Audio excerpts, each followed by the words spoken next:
All right, you guys, we are back. It's your boy EQ. And up next, we have Kendrick Lamar breaks down Drake's diss, Not Like Us, and denies being angry after beefing with Drake. Shout out to Chig Smooth for the video. Obviously, after Not Like Us dropped, people ran with their own interpretations of the record, whether it being racially motivated or just calling out somebody that wasn't of the culture. Me kind of falling into the latter, but obviously it's led to a lot of speculation. It seems that Kendrick Lamar has finally addressed that and broke down what Not Like Us means. He was just interviewed by Harper's Bazaar by SZA, where he goes and addresses what Not Like Us actually means. So that's pretty awesome. I'm definitely a huge fan of both their work. So enough dilly-dallying, let's jump right into the video. Again, it's entitled Kendrick Lamar breaks down Drake diss, Not Like Us, and denies being angry after beefing with Drake. Kendrick Lamar is now doing interviews as he sat down with Harper's Bazaar magazine, but obviously there has to be a little bit of a wrinkle with everything that Kendrick Lamar does. So this interview, even though it honestly, even hearing this guy speak on the subject, a sentence or two in, I already see him being like a huge Drake stan, which is cool. I feel like people do have the right to be fans of whoever they choose to. Well, let's just be objective, because he's already going in there basically downplaying Kendrick and kind of trying to call him out. It was for this magazine. It was done at the request of Kendrick by SZA. They get into mental health and motivation, and Kendrick says his actions are not motivated by anger, but understands that love and war both deserve to be acknowledged. Not that. Well, the thing is, when you're not leading with anger, you're not letting that cloud your judgment, you make for better decisions, was probably very telling in the fact that he out-strategized Drake from the beginning to obviously this point, and that trend definitely seems to be continuing. So yeah, man, and the fact that he just called it DISS magazine, Harper's Bazaar is still a pretty prestigious publication. That they represent him, but he acknowledges that they both need to exist in the world. And of course, he would be asked about Drake and Not Like Us, and he would give his definition of what it means to him. What's up, y'all? It's your man Talkless World Report for the Chig Smooth channel.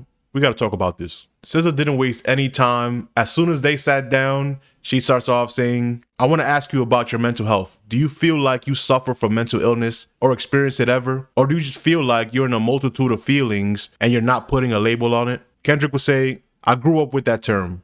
I was hearing it when I was 5 or 6 years old. So you identify with it, but not as it? Then he says, my whole thing is, it's all experience. I say some shit on a record and identify with a moment, and then I don't identify with it anymore. That's just growth for me. All that shit is subjective. I feel like that's all part of the journey.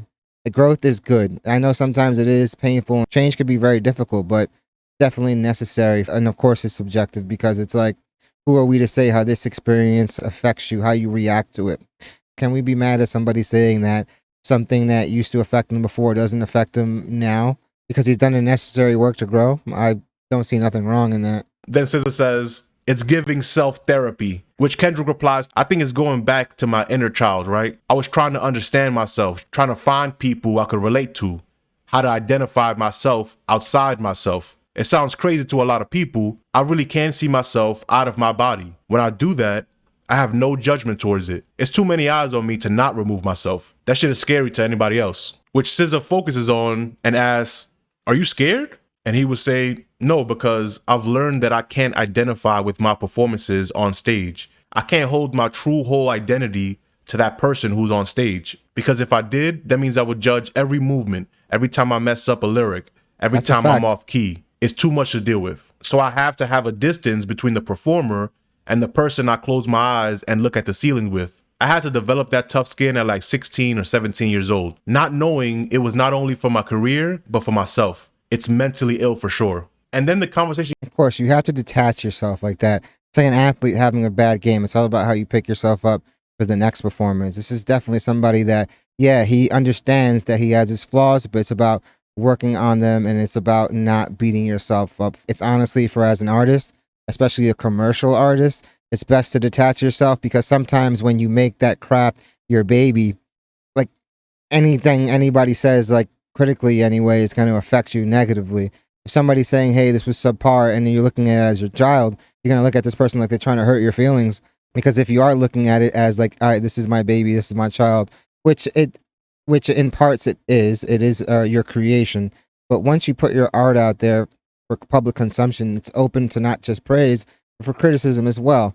So this is definitely something that I totally agree with. You do have to detach yourself from the outcome, from what people think, because if you don't, you're just gonna let that run your life. Gets a little more spiritual, as before asking about God, SZA asks, "Have you done ayahuasca?" And Kendrick says no, Like which Joe he then Rogan. replies to surprise, saying, "What? I wonder how you're arriving at all these conclusions. I want to talk to you about your spiritual practices. How many spiritual practices contribute You don't have to necessarily use ayahuasca or psychedelic to tap into that next stream of consciousness. It's just for some people, it helps unlock it. There's people that can naturally get to that state of mind. So you don't have to technically do it. So the fact that some people think that you have to take these substances, that's not really the case. It does work for some people, but not all. to your day to day?" And he says, "All day, every day." She says, "All day is ceremony?" And Kendrick gets personal, saying, "Ain't no BS, ain't no cliche, but I literally talk to God. Like, it's to a point where I'll be starting to think I'm going crazy, but then he has to remind me, no, this is really me." Well, if that's true, and he does talk to God every day, how was Drake ever gonna win a rap battle against God? Drake said 20 versus 1, but I guess he missed a very important person. But This dude sounds like a supremely salty hater right now. It's hilarious. Like you could tell he went into like this video like waiting to like nitpick and hate on anything that he could. But like, yeah, man, this is hilarious, fam. Kendrick will continue, "My early morning practice is that I have to run. When I started running, that's where I started to understand. There was this threshold of pain in the spirituality for me. I remember my shins was aching and I was like, I got 1 mile to go. Then I get whispers and downloads and start talking about shit that I want to know about. And next thing I'm 3 miles in, 4 miles in. I wake up and do it every day." She says, "Loss of self? You have to break yourself." And he replied, "I have to." And then SZA would try to dig deeper into his internal creative and spiritual practices. As she says, "I'm grateful for the God T. Sidebar, what do you feel like your top 3 contributing factors to self-transformation in the last few years have been?" And he says, "The power of honesty and being honest with myself, perspective about the person sitting across from me, and learning that vulnerability is not a weakness." That last one probably been one I'm still developing. Yeah, man, that's just awareness. Whether inward or outward, that's all that means. And obviously, vulnerability is something that's hard for a lot of people to tap into. You know, he definitely does a better job than a lot of other people. But yeah, it's obviously a journey. To that, SZA will ask which one was the most difficult, and Kendrick will talk about his childhood and how there is no growth without vulnerability. He says the last one was most difficult. She says, "Why?" And he replies, "We talk about our childhood. I hate going back to that. It's traumatizing. My pops, he was tough. He was militant. As far as every day, you are expected to go to work, take care of your family, get back up to do it all over again. Being a man type shit, right? And he never showed no weakness. He never showed any emotion that could garner a one-up from the person sitting across from him. And I learned to experience that, not knowing I had them same traits, right? But for what Well, the thing is, as a child, we are an empty vessel. We absorb all the energies around us. So parents have to know, even if you think your kids aren't watching, no, they're taking in everything and learning from you, and they're becoming little versions of you. Sometimes, yeah, they can break free of that mold and that programming, correct some of that stuff. But yeah, to think that you're not absorbing this just by being around them, like you'd be nuts. I do, there is certainly no growth without vulnerability. If I understood the power of vulnerability earlier, I could have had more depth and more reach to the guys that was around me in the neighborhood coming up. Saying a You know, our lot. parents, they never had these outlets to express themselves the way they wanted to. I've always looked at us as somewhat of a beacon of hope for them. I've always wanted to know, how does your mom feel about your self-expression? He would ask SZA. SZA would give a story about how her mom grew up and how SZA was able to give her mom freedom through her music. And Kendrick said, "You did give her freedom." And SZA says, "And she gave it to me." But she would turn that right into, "When was the last time you cried? When was the first time you cried?" And Kendrick would say, "I would say the last time I cried was probably on Mr. Morale, on the Mother I Sober record. It was deep for me." SZA would ask, "Would you say you've done more crying recently than you have in your life?" He said, "Now? Yeah, I have to." She said, "It's cleansing." And he It's replied, "It might cathartic. be easier for you though," which SZA replies to, "I cry all the time. I'm gonna cry right now because that's just beautiful." Wait, you didn't tell me. What was the first time that you allowed it to happen? Which then Kendrick says, The first time I allowed it to happen is documented, actually on stage. In 2011 when Dre and Snoop and the whole West Coast was out, and they was like, this is the torch that we were handing off. Dre passed me the torch, and a burst of energy just came out and I had to let it flow. My tears is all on the internet. And now I look back and I love that moment. I love that happened. Yeah, you're being vulnerable and people can relate to that. They can connect to that. I know people are going out there saying, yo, how can this be the first time he ever cried? I don't think it's the first time he ever cried. Dude, we'd be crazy. I'm pretty sure he cried as a baby and many, many times since then. But I think this is probably the first time maybe he did it like on a public stage like that, especially of that magnitude. But yeah, man, who wouldn't?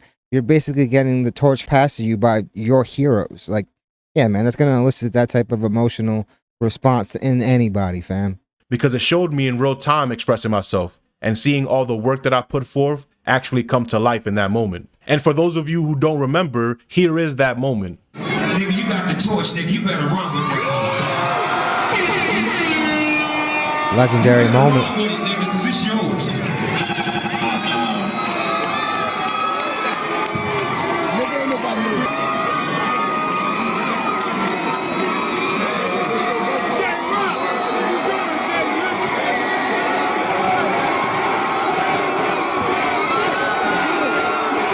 Man, what a moment.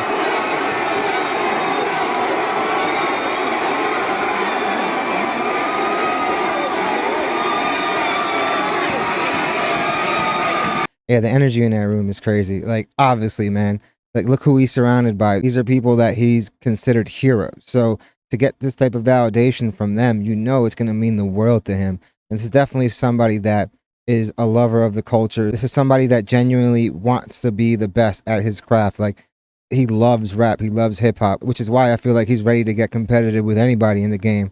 If it wasn't Drake, it would have been whoever is the top guy.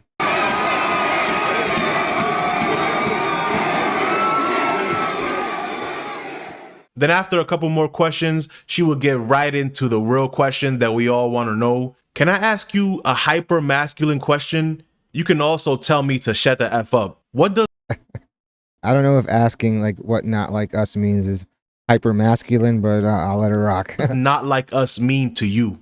He would laugh and say, not like us? Not like us is the energy of who I am, the type of man I represent. Now, if you identify with the man that I represent, SZA will cut him off saying, break that man down for me. And Kendrick was saying, this man has morals, he has values, he believes in something, he stands on something, he's not pandering. He's a man who can recognize his mistakes and not be afraid to share the mistakes, and can dig deep down into the fear-based ideologies or experiences to be able to express them without feeling like he's less of a man. Well, I mean, that's literally everything he claimed Drake wasn't. So, I mean, it makes sense that he's giving this explanation. If I'm thinking of not like us, I'm thinking of me and whoever identifies with that. SZA says, now, can I say something else in that realm? Or you want me to get away from that? Can I ask you something else? And hilariously, he asks, is it mean?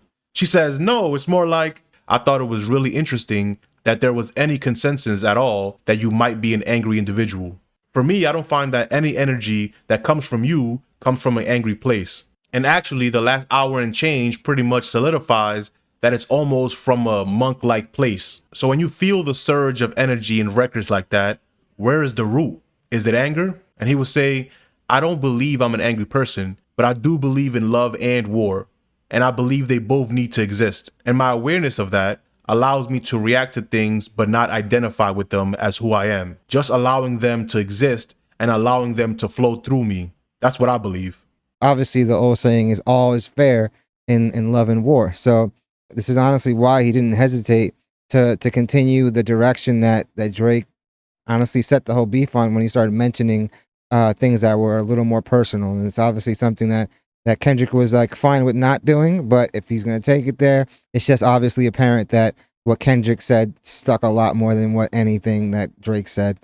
You don't have to be an angry person to convey anger. You know, it doesn't truly define you. We're all multifaceted. So yeah, man, I could definitely relate to that. And as far as him being monk-like, I feel like, yeah, when he's in the studio, obviously he's tapping into something else. And it doesn't help that a lot of the cadences and the way he manipulates his voice can have somebody think that, because he can get really intense.